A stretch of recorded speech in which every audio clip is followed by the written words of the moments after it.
ایک سائل نے آپ صلی اللہ علیہ وآلہ وسلم سے سوال کیا کہ قیامت کب آئے گی؟ تو آپ صلی اللہ علیہ وآلہ وسلم نے ارشاد فرمایا کہ مجھے نہیں معلوم کہ قیامت کب آئے گی۔ تو سائل نے کہا کہ کوئی نشانی تو بتا دیں۔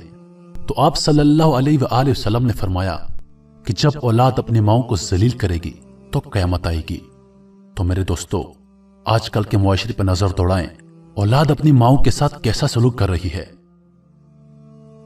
حضور صلی اللہ علیہ وآلہ وسلم نے حضرت عمر رضی اللہ عنہ اور حضرت علی رضی اللہ عنہ سے کہا کہ تمہارے دور میں ایک شخص ہوگا جس کا نام اویس بن عامر ہوگا۔ اس کا درمیانہ قد ہوگا، کالا اس کا رنگ ہوگا اور اس کے جسم پر ایک سفید داغ ہوگا۔ حضور صلی اللہ علیہ وآلہ وسلم نے ان کا حلیہ ایسا بیان کیا جیسے ان کو اپنے سامنے دیکھ رہے ہوں۔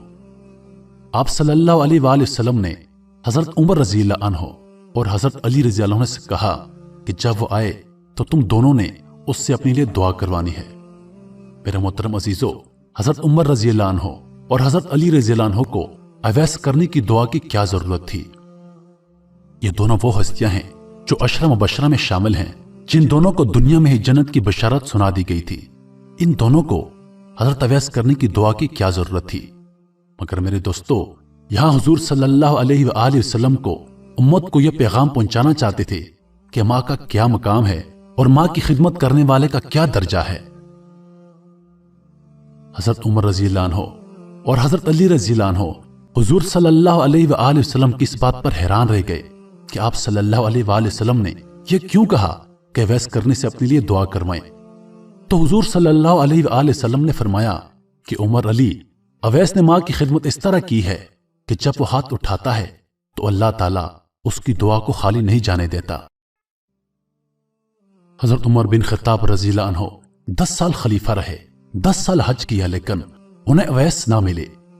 ایک دن سارے حاجیوں کو اکٹھا کر لیا اور کہا کہ تمام حاجی کھڑے ہو جاؤ۔ آپ کے حکم پر تمام حجاج کرام کھڑے ہو گئے۔ پھر آپ نے کہا کہ سب بیٹھ جاؤ، صرف یمن والے کھڑے رہو۔ چنانچہ سب بیٹھ گئے اور یمن والے کھڑے رہے۔ آپ نے پھر کہا کہ یمن والے سارے بیٹھ جاؤ، صرف مراد قبیلے والے کھڑے رہو۔ چنانچہ سب بیٹھ گئے، مراد قبیلے والے کھڑے رہے۔ آپ نے پھر فرمایا کہ سب بیٹھ جاؤ، صرف کرن والے کھڑے رہو۔ مراد قبیلے والے سب بیٹھ گئے اور کرن قبیلے سے صرف ایک آدمی بچا۔ حضرت عمر رضی اللہ عنہ نے کہا کہ تم کرنی ہو؟ تو اس شخص نے کہا کہ جی ہاں، میں کرنی ہوں۔ حضرت عمر رضی اللہ عنہ نے کہا کہ اویس کو جانتے ہو؟ تو اس شخص نے کہا کہ جی ہاں جانتا ہوں، وہ میرے بھائی کا بیٹا ہے اور میرا سگا بھتیجا ہے، اس کا دماغی توازن ٹھیک نہیں ہے، آپ کیوں پوچھ رہے ہیں؟ حضرت عمر رضی اللہ عنہ نے کہا کہ مجھے تو تیرا دماغ خراب لگ رہا ہے۔ آپ رضی اللہ عنہ نے پوچھا کہ وہ کدھر ہے؟ تو اس نے کہا کہ وہ آیا ہوا ہے۔ پوچھا کہاں گیا ہے؟ تو اس نے کہا کہ وہ عرفات گیا ہے اپنے اونٹوں کو چرانے کے لیے۔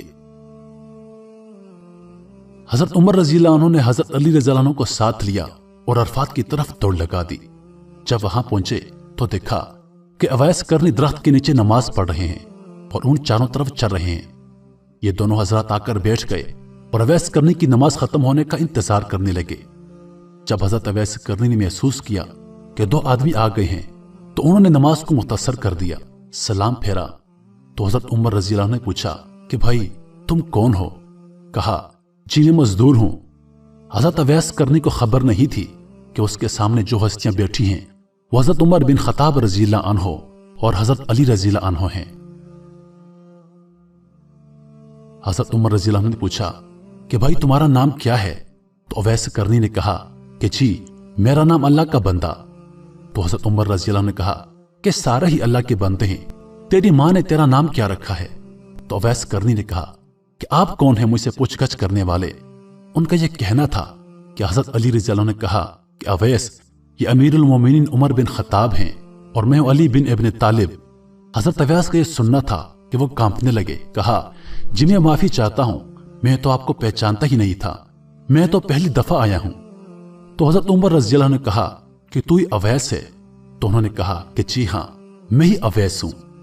حضرت عمر رضی اللہ عنہ نے کہا کہ ہاتھ اٹھا اور ہمارے لیے دعا کر۔ وہ رونے لگے اور کہا کہ میں دعا کروں؟ آپ لوگ سردار ہیں اور میں آپ کا نوکر، میں آپ لوگوں کے لیے دعا کیسے کر سکتا ہوں؟ تو حضرت عمر رضی اللہ عنہ نے کہا